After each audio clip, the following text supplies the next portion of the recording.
eu adoto, em relação aos meus objetos de desejo, uma postura sádica. Porque, veja, o outro só é outro enquanto útil para mim. Essa postura sádica, quando ela é inspirada pela sociedade como um todo, e você vai falar, Alberto, peço que você fale um pouco do marxismo, aquela coisa o modo de produção define ou circunscreve de alguma forma a maneira que as possibilidades que nós temos para pensar e para sentir, né? Esse é um argumento marxista. Se essa forma que nós temos para pensar e para sentir é o lucro, a gente começa a ver ou ter uma relação com o nosso objeto de desejo comparando com o lucro. E o lucro, ele encarna de forma ideal o nosso objeto de desejo. A utilidade encarna de forma ideal o nosso objeto de desejo. A gente tem a ilusão, veja só, eu não sei se eu estou sendo muito claro, mas a gente tem a ilusão de que a gente pode alcançar aquilo que nós desejamos plenamente. É isso que a ideia da utilidade nos vende. É isso que todas as corporações do mundo nos vendem. E a gente adquire essa atitude sádica para com o nosso objeto de desejo. Sádico para com as pessoas, sádico para com a alteridade em si. E aí, o que é que acontece com a política? A política se torna um jogo mortífero. Se o liberalismo antes pregava uma competição ou uma livre concorrência que iria promover a evolução da espécie ou um crescimento moral dos concorrentes, o que a gente observa hoje é uma competição mortífera, em que aquele que não vence a competição, ele morre simbolicamente. Ele se torna objeto de usufruto de alguém. Né? Porque é isso que se torna a alteridade nesse nosso mundo neoliberal. O mundo que substituiu o desejo pelo gozo. E aqui estão dois conceitos lacanianos, o desejo e o gozo. O desejo é aquilo que nos define e que nos movimenta, enquanto que o gozo é a ilusão que nós temos de alcançar plenamente, totalmente, 100% o prazer. O desejo tem um funcionamento interessante e o desejo nos move. Por quê? Porque a gente está sempre tendo que buscá-lo. Isso significa que nós não o temos satisfeito ainda. Entende? A vida é uma eterna busca. É uma eterna busca de um objeto que fundamentalmente está perdido. No gozo, a gente completa esse objeto. A gente tem aquele prazer imediato do contato com aquele objeto que a gente não deseja, a gente goza. E a gente tem a impressão que tudo está preenchido, mas não está. Porque essas coisas que o capitalismo vende pra gente, esses celulares, esses bagulhos que eles vendem pra gente, eles não ocupam totalmente a falta que nós temos, que é fundamental, que é simbólica, né? E aí, a relação com a própria alteridade muda, gente.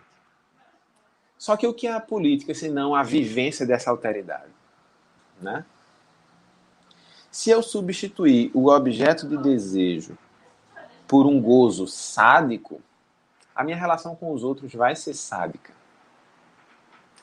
E isso influencia de forma macropolítica e macroeconômica em um uso sádico do outro e da existência do outro.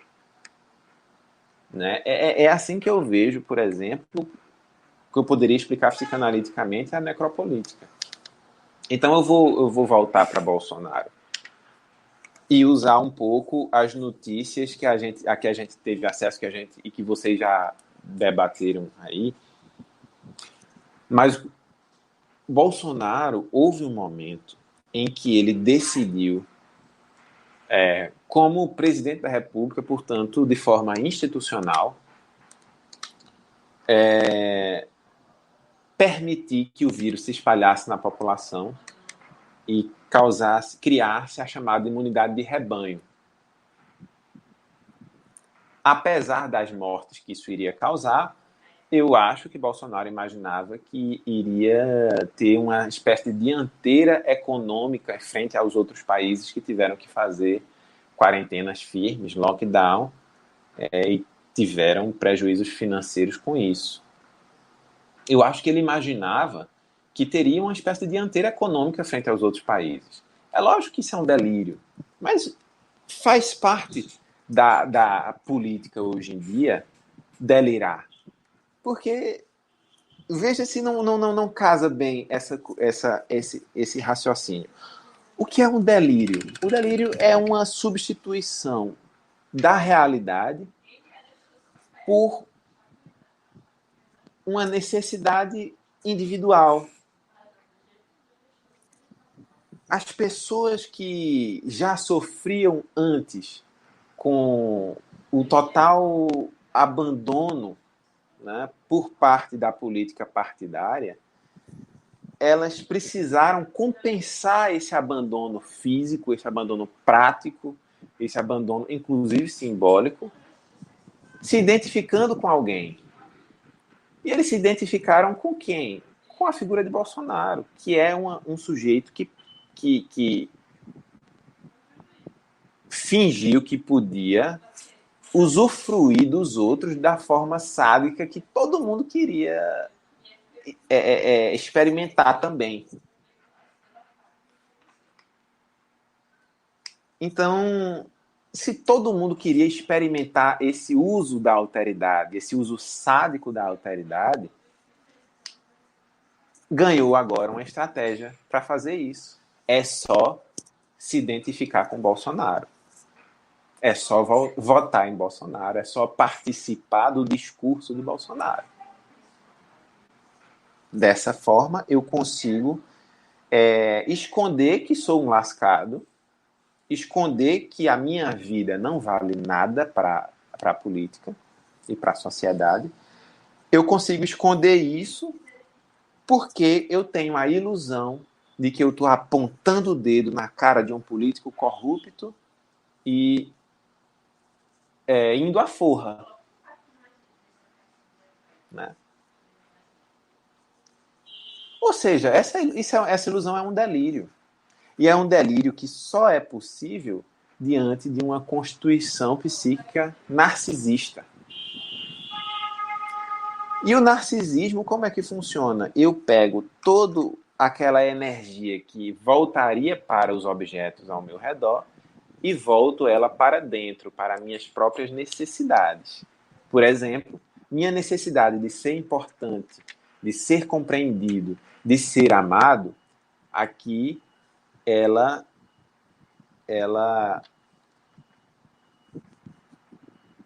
explicita o meu abandono. E para evitar o explicitamento do meu abandono, eu uso essa estratégia bolsonarista de identificação com o sadismo do presidente. Ou seja, eu sou narcisista porque deliro, mas eu deliro porque precisava ser cuidado e a política não me cuidou. Então, do ponto de vista político, vocês podem comentar se essa reação da população ao eleger Bolsonaro não seria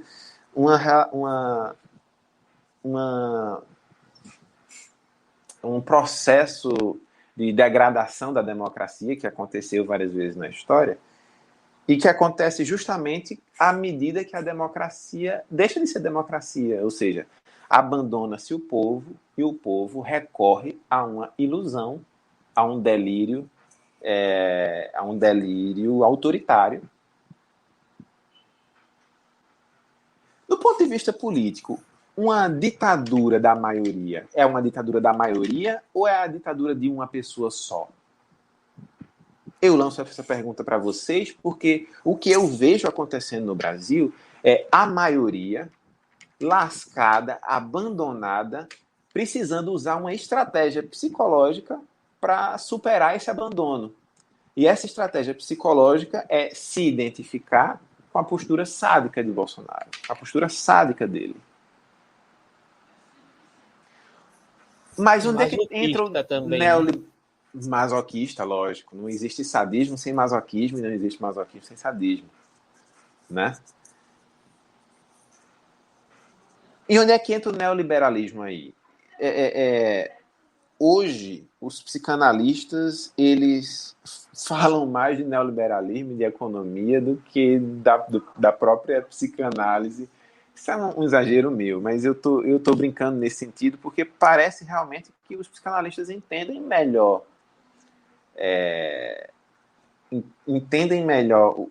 esse elemento da economia do que os próprios economistas entendem, vide Paulo Guedes. Quer dizer, o neoliberalismo não é só uma organização política e econômica da sociedade. É um sintoma. É um sintoma que partiu de uma concepção errada de homem, uma concepção errada de ser humano, e jogou para debaixo do tapete essa gestão dos afetos. Então nós estamos enfrentando uma crise de gestão dos afetos, que o neoliberalismo provoca e insiste em não compreender. Porque se ele compreender, ele perde dinheiro. Né? Eu acho que são essas as provocações que eu queria fazer. Eu não sei se o que eu disse faz algum sentido para vocês. O que é que vocês acham? Faz sentido em vários aspectos, né? Só que aí eu teria uma gama de fatores para poder elencar. Assim. Eu não sei se a Ana quer falar ou quer colocar algo aqui agora, ou se eu falo agora e a gente continua posteriormente. O que você acha? Posso falar agora? Olha, eu até dava a minha resposta bastante rápido, e aí, sobre essa questão da parte política, que no fundo a gente estuda bastante esta questão, e depois eu passo a palavra para você. Átilo, você falou da parte da psicologia e como eles compreendem bem as doenças da mente que estão ligadas ao neoliberalismo. Eu vivi em Londres, né? Querendo ou não, é o grande epicentro do neoliberalismo, a grande Margaret Thatcher, né? Que falava que cada ser humano tem que ser empreendedor. O fato é que você não é empreendedor, você é empreendedor para outra empresa e recebe um recurso em retorno. Mas, quando você fala da gestão dos afetos, eu por acaso trouxe esse livro de propósito, que é do George Monbiot. Eu não sei se ele é inglês, eu por acaso não sei. Que o livro é em inglês e significa como é que nós chegamos nesta problemática, no fundo, how did you go into this mess? E ele fala de fato do neoliberalismo, ou seja, o fato do ser humano hoje, né, e que se a gente for ver as causas do estresse hoje em dia, né, grandes doenças do século XXI, ela está alinhada ao pensamento neoliberalista. Por quê? Porque você é um ser descartável para uma empresa. Você é apenas um fator de produção que, se pedir um aumento porque acha que o seu trabalho tem que ser mais remunerado, você simplesmente é excluído.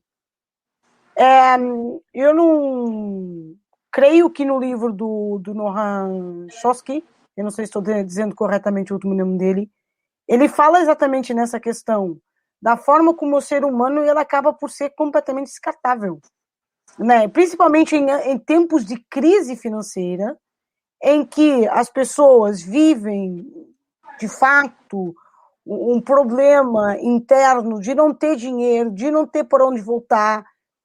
Ainda hoje, engraçado, eu ainda hoje estava falando com a minha avó tem 82 anos, E a minha avó estava me falando assim, minha avó vive numa vila